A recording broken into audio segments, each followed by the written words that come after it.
Well, I'm very happy to be here at this splendid meeting and have the opportunity of speaking about Hayek. Hayek was, of course, one of the leading lights of the free market-oriented and freedom-oriented philosophy in our time. And it's very fitting that an organization, a meeting such as this, devotes some time to commemorate him. Before I begin, one little comment on the terminological aspect about liberals and libertarians and whether Hayek would have been a libertarian. Hayek had great difficulty in defining himself. The word liberal in Europe means what I think, more or less, what the word libertarian means in the United States. In the United States, the word liberal was appropriated by the left. So that creates a great confusion. Also in Europe and in countries in the part of Latin America where I come from, the word libertarian means anarchist. So that creates another problem. Hayek ended by defining himself as an old Whig, which is arcane to most people. But he had great difficulty in defining himself.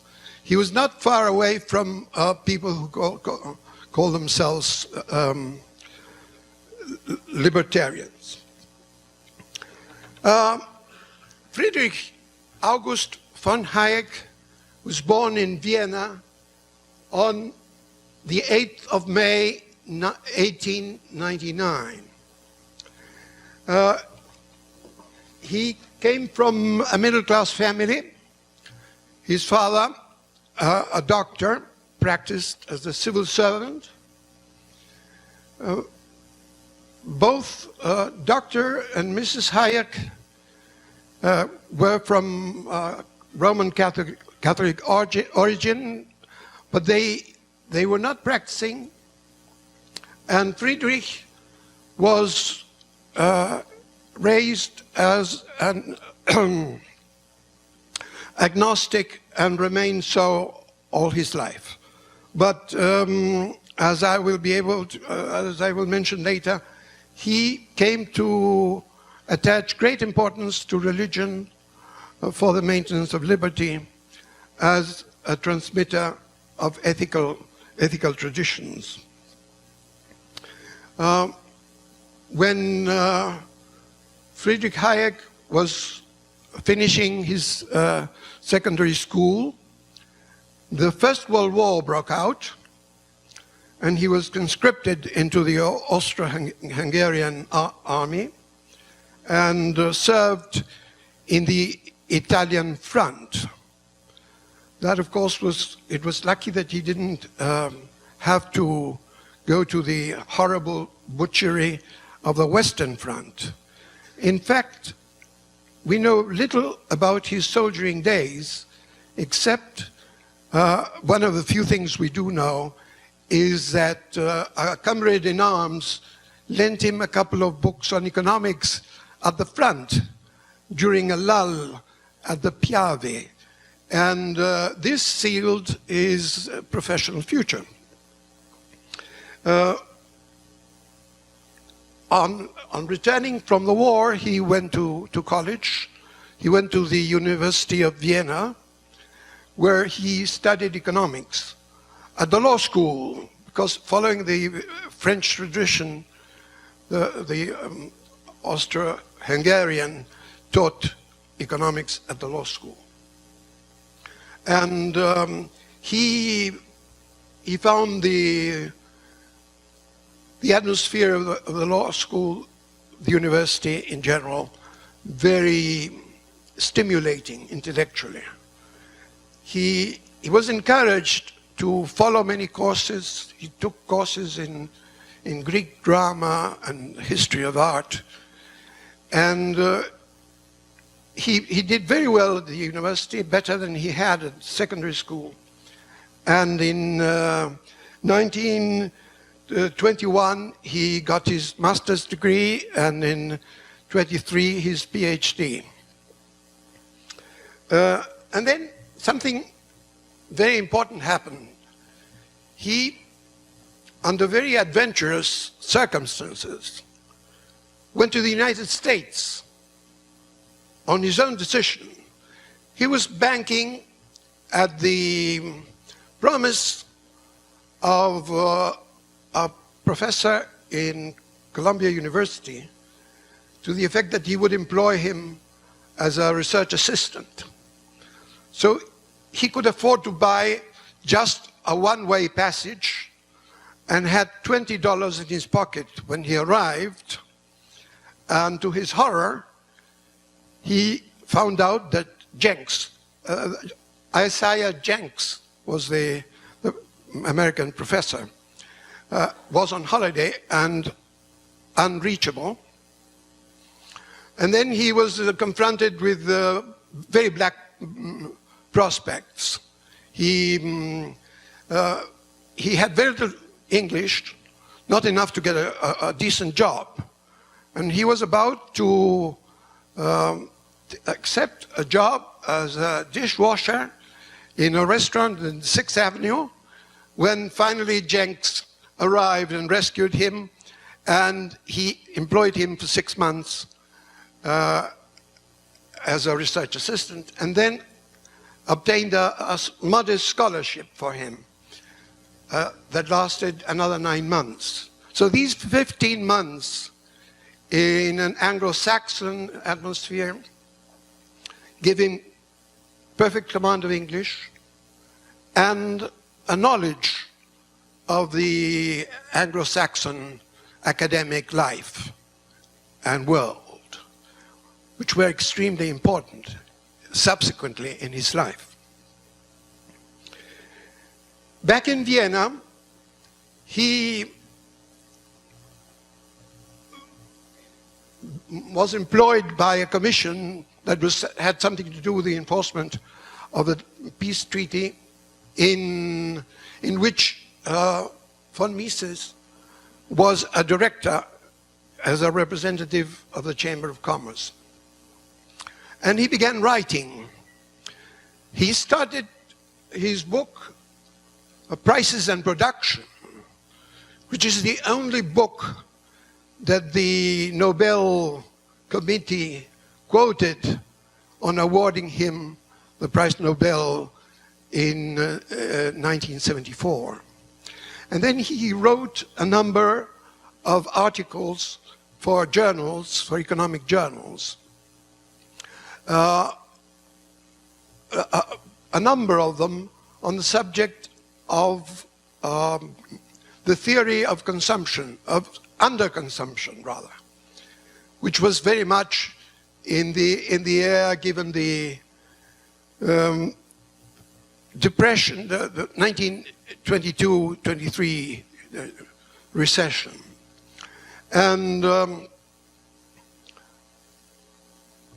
just by chance again,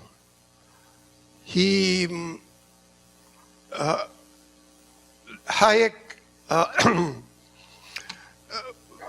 wrote, an article by Hayek attracted the attention of an English economist, Robbins, Lord Robbins as he later was. And another coincidence was that Robbins was the only English economist who understood German. And he was attracted at Hayek's articles because he thought he would be a suitable debater to oppose Keynes. So he had him invited to give 4 lectures at the London School of Economics, or LSE. And he did go. He had just married and with his wife, and they were a great success. So they invited him to teach as a visiting professor in 1931-32. And this was also very successful, and so they offered him a permanent chair. So he established his residence in England. He found himself perfectly at home in England. Of course, this wouldn't have happened if he hadn't had the level of English that he had acquired in the United States. And his immersion in the Anglo-Saxon culture, that was extremely important. He acquired English nationality, and which he kept until his death. I think that there is a lot, very frequent mentions of the Austrian school as an influence on Hayek. It's true of the famous trilogy Wiener, Visa, and Böhm-Bawerk. He was the student of Wiener, and he also was very influenced by a book by Visa. But actually, I think if I were to say what the great influences were on him, I would think of English writers such as Adam Smith and Burke. So he settled down in England, and he debated with Keynes. He was a young man at the time, in his early 30s, but all of a sudden he became a very famous economist, because Keynes, of course, was prominent, foremost in fame in England at the time. And debating against him were a couple of very famous English economists, and he was added to them, so he more or less acquired the same level of prestige, and was very, very, I mean, he had tremendous good name. He strongly criticized Keynes's treatise on money, and eventually got Keynes to admit that he was wrong over his theory of capital and interest. So Hayek said, well, this man is finished after this admission. When Keynes published the general theory of money, of employment, interest, and money, Hayek strangely did not write about it. Later on, he said he had given Keynes up as debunked, but he admitted it had been an error of his, that he should have commented. But actually, at the time, he was immersed in a debate with Lange and other Marxist economists on whether the system of central planning was viable. As you probably know, Mises and he held the view that the central planning would not be viable, that central planning implied missing a tremendous amount of knowledge that can only be diffused, accumulated and diffused by the market. And of course, about half a century later, the verdict of history was returned with tremendous clarity. They were right, and Lange and company were wrong. Then, when World War II broke out, the LSE moved to Cambridge. He went to Cambridge and loved it. And there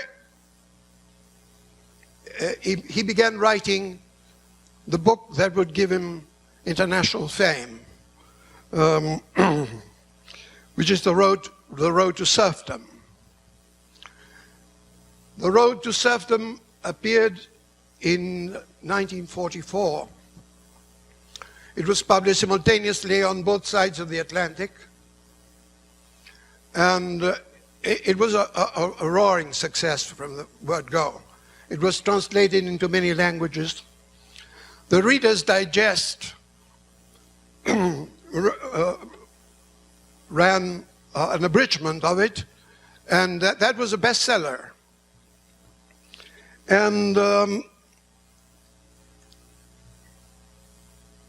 the editors arranged a lecture tour in the United States, which was very, very successful, but not free from strong attacks from the left. Those of you who can read, can find Hayek on Hayek, which is a book of interviews on Hayek, which I highly recommend, will see the viciousness with which he was attacked at the time by a few people who would be called liberals. Of course, Hayek called himself a liberal in a totally different sense. The book is generally given credit for having contributed to stemming the totalitarian wave that seemed was going to inundate the Western world, together with other books that in their general inspiration were akin, like 1984 by George Orwell and Darkness at Noon by Arthur Koestler.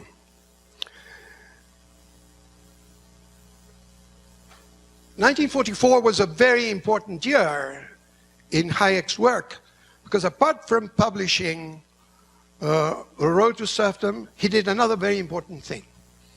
He gave a lecture in Cambridge in which he announced that he proposed to found a society of classical liberals to promote the exchange of ideas, to overcome the isolation in which many of them were in their own countries. And this was 1944.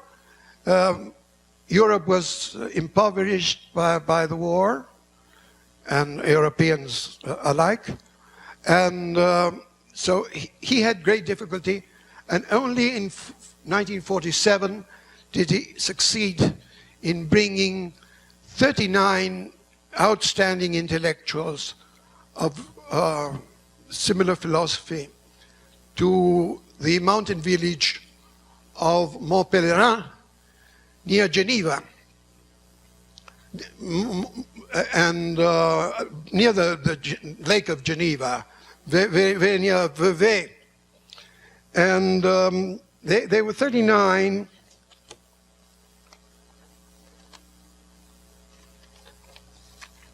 "17 from the United States, 8 from Great Britain, 4 from Switzerland, 4 from France, and 1 from each of Italy, Germany, Norway, Denmark, Belgium, and Sweden."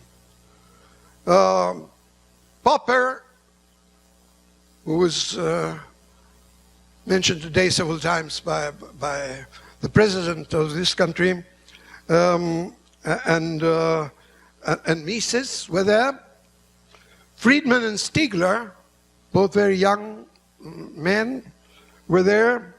The French, Maurice Allais and Bertrand de Jouvenel, Röpke and Eucken, 2 Germans, Robbins and Jukes, 2 Englishmen, all very famous. Of these 39 people, 4 became eventually Nobel laureates.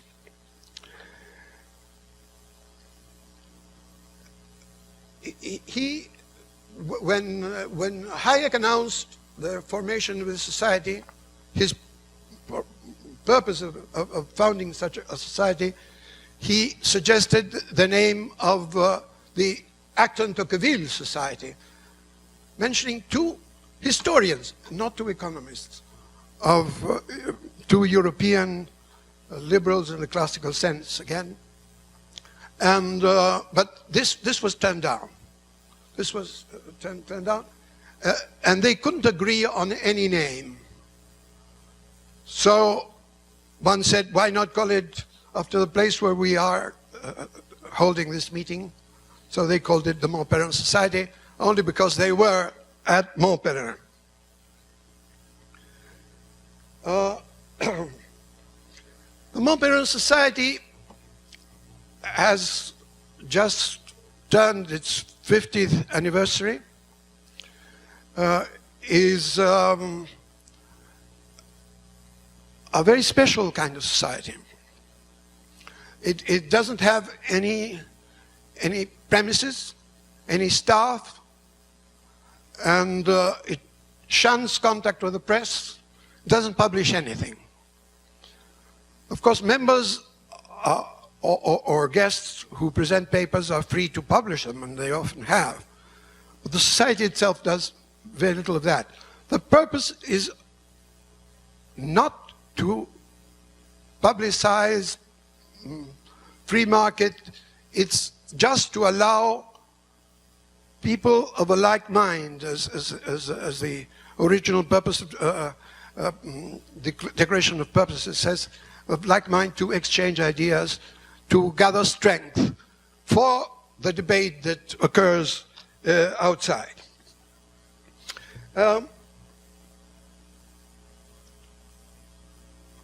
Hayek was elected and re-elected president several times, and eventually he was named life president, honorary president for life.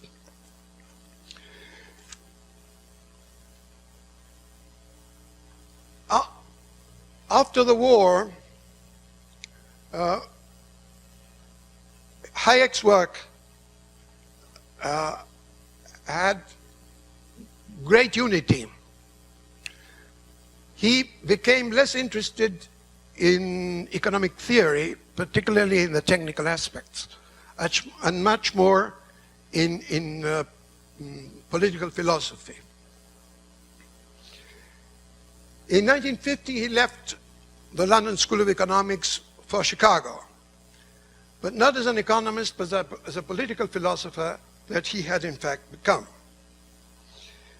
In the University of Chicago, he wrote one of his monumental works. One was the Constitution of Liberty that I mentioned. No, this was the Constitution of Liberty that he wrote while in Chicago. And several tracts on monetary aspects, such as one that is very well known about the denationalization of money, choice in currency it's called, published by the IEA. At the age of 70, he retired from Chicago and accepted a chair in the University of Freiburg in Germany. There, he wrote another monumental work, Law, Legislation, and Liberty. Notice the word law and legislation and the difference that he was drawing between the two, as well as his last book, The Fatal Conceit, which is a worthy brooch to his system, which finally I would like to summarize in the little time that I have left. Freedom, social life in the great society, that is a society of the modern type, by contrast with the tribes or bands or extended families of primitive societies, imply the interaction of many individuals, a great many individuals, millions of individuals. How is freedom compatible with order? To many people, there is no possibility that order can exist without a central direction. This is really, I think, the main problem that Hayek addressed. To some people, freedom means that the political coordination of all these great many people is done democratically. Every man or woman of age and of sound mind can vote. But this is not what Hayek meant by freedom. Far from it. He was aware that the tyranny of majorities has played a tremendous role in history. So he concentrated on the concept of spontaneous orders. Adam Smith had spoken about the invisible hand. He was tremendously misunderstood by many people, particularly about theologians, who thought that he was referring to providence. By no means. He was just trying to symbolize the working of spontaneous order. The economy works without a direction, provided there are rules of just conduct that are enforced and that must be followed by everybody. You don't need anyone to say this this good is becoming scarce, economize on it. Prices will tell that. And the reverse. Boost your consumption of this other good, because the lower prices would be telling that. So he made a study of the spontaneous orders. This, I think, is a great contribution of Hayek's. To finish, let me say that a very interesting aspect of Hayek is his insistence that freedom will work under certain cultural constraints, on a certain cultural ground. Not all cultural grounds are propitious. In fact, it should be visible that free societies are something very new if they have been reached. And civilization is a phenomenon that is 6,000 years old. He said that the foundations of the presuppositions on which must exist for a market economy to evolve are of ethical nature. That without honesty, disposition to hard work, and a number of virtues that include several virtues related to the family, the market economy could not function.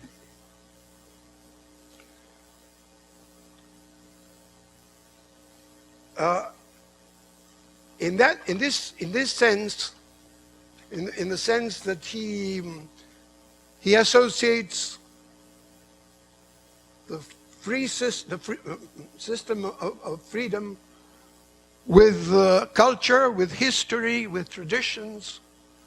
He is a special kind of liberal. There are others who believe that any society, that all men partake of the same rationality. Therefore, if you have a system that will enforce contracts and protect property, and a small government, they will work. Hayek is concerned about moral aspects that, for instance, at present constitute a threat to the Western civilization. He does not take civilization for granted. The two kinds of libertarians or liberals, whatever you want to call them, are compatible. Most of the time they agree, but when we look at our society to the future and come to wonder whether our system will flourish or deteriorate, then I think the guide of Hayek is of prime importance. And now I'm prepared to answer any questions that you, try to answer any questions that you may have.